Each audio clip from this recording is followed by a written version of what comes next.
Hello everyone, welcome to the A&M Network. Now, this is the second video today for the Kawhi Leonard signing to the Clippers, but this one's going to be a little bit longer, a little bit more detailed, and we're going to go over the Paul George trade more than anything. And also, we do have some extra news. Danny Green has signed a 2-year deal with the Lakers for $30 million, so $15 million a year. Surprising, he was supposedly going to go either to the Raptors, or back to the Raptors, or to the Mavericks. But interesting, since they didn't get their man, Lakers instantly signed Danny Green. Now, the big thing is this trade for Paul George. Now, Paul George has been traded for, like I said, Shai Gilgeous-Alexander, Danilo Gallinari, 4 unprotected first-round picks, one protected first-round pick, and 2 pick swaps. That's a lot of picks. That's 5 first-round picks. Now, if that's what it is, Clippers, I think they had their pick this year. I think.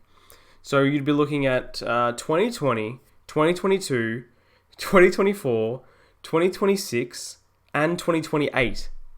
All gone and sent to Oklahoma. Now, if I'm Oklahoma City, this trade is perfect for me. You're getting rid of cap space, which is good for them. They got good players back as well in terms of getting Shai Gilgeous-Alexander as a young player.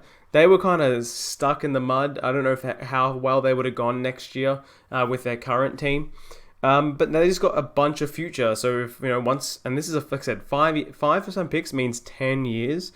If in 8 years they're not that good anymore, the Clippers, this is a great future trade for OKC. Also allows them to trade those picks for other things. So now they can get off the Adams contract, most likely, if they want to get off the Adams contract.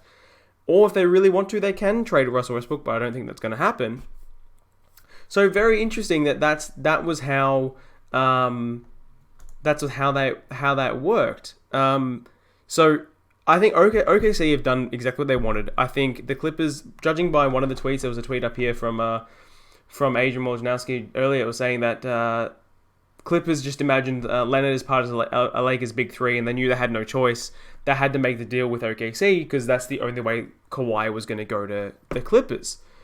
So basically, what I see here is OKC said, "Okay, you want Paul George. Paul George is our best player, so you're going to give us everything we want." And the Clippers went, "Okay, well, what's going to be the case here? What do we get? We're getting probably one of the best players. We're getting one of the best players in the world, top 2 or 3 in Kawhi Leonard, and you're getting one of the best top 2 or 3 two-way players as well in Paul George." By the way, they're both two-way players, maybe even 1 and 2 on that list of two-way players. They're going to have incredible defense on the wings, which would be insane to have. I'm really excited to see these two play together, and I think OKC did the right thing. I think this is a great trade. Both teams win this trade. There's no loser in this trade. There's no, but the Clippers will lose out because they lost all their picks. End of the day, no. The Clippers just got Kawhi Leonard from this trade basically as well. So the Clippers definitely win. They get 2 superstars. I don't know if Paul George is a superstar, but he's all-star. All-star and a superstar. And they have to give up their picks for the next 10 years. It's not as bad as, say, like the Nets Celtics trade. You're not trading for old players here. You're trading for a Paul George who's 27 years old, I believe. So I think he's 27. Let me just have a look. He's around there. Paul, we're gonna Google this. George. Paul George is 29. He's a little bit older than 27, but still 29's fine. That you can easily have him for another 4 or 5 years at a very high level. So no problem at all with that trade. I think it's a good trade for both people. Also, in the previous video, one huge thing is now you have a Battle of LA. Now you have the Clippers versus the Lakers.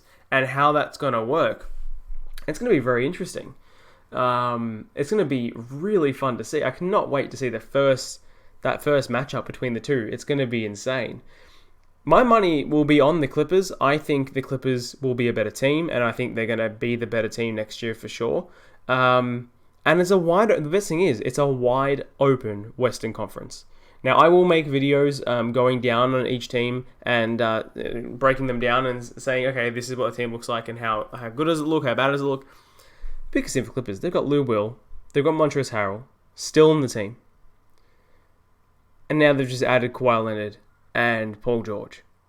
This is a team that got 2 games off a fully healthy Warriors. I'd be scared of this team from other teams in the league. Definitely. There's a lot of teams that can go for the title in the West, or go to the finals from the West this year. You know, you've got Denver, who will only probably they can only get better, really, with them being so young. Portland, adding pieces. The Lakers, obviously, having AD and LeBron. This is just going to be one of the most insane seasons coming up. So that's what I think about the Paul George trade. I think I wanted to make the second video here to go over that trade in more detail. When I made the first one, we didn't know the full detail yet of the trade. So that's insane. Also, I do want to mention, if Kawhi wins a championship for the Clippers and another Finals MVP, what does that do for his legacy? Because that makes his legacy insane, doesn't it? Like, Finals MVP, beat the Miami Heat as the San Antonio Spur. Wins the Raptors their first championship in history. Finals MVP, beats the Warriors. He has a real chance of winning a third Finals MVP for a third team, and it being the LA Clippers. You can see for the Spurs head up there, I actually don't own a Spurs jersey, or a Lakers jersey, actually, for that matter. So very interesting. I should have worn my OKC hat that I have up there. Because, insane. So, Kawhi Leonard, it's a full 4-year, $142 million max. I thought the max I could only sign was 141, but anyway, 142 max. But this is going to be one of the best seasons coming up in the NBA. So, now we have to look and see what are the rest of the free agents that we have left on the board that can sign for good big free agents. There's not that many big ones. I said before, the biggest one at the moment, I'd say, is Boogie Cousins. And it'd be very interesting where he goes. I do think now, more than ever, he probably will go to a Lakers. They do have still, what will they have? 28. They'll have $13 million in cap, so they could easily sign him. I don't think he's going to sign for a max. So I can easily see him, signing for about $13 million or $10 million a year. And that'd be very interesting. I'd like to see that happen.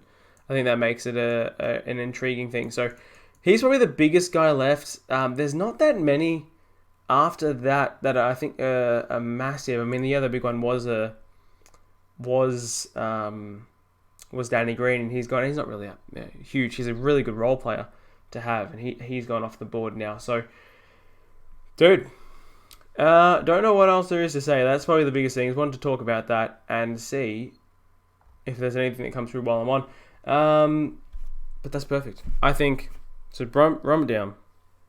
Run it down. Clippers look amazing. OKC and Clippers both win in the trade. This is going to be an amazing NBA season.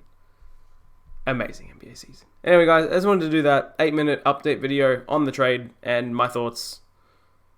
Let me know what you think. Take care.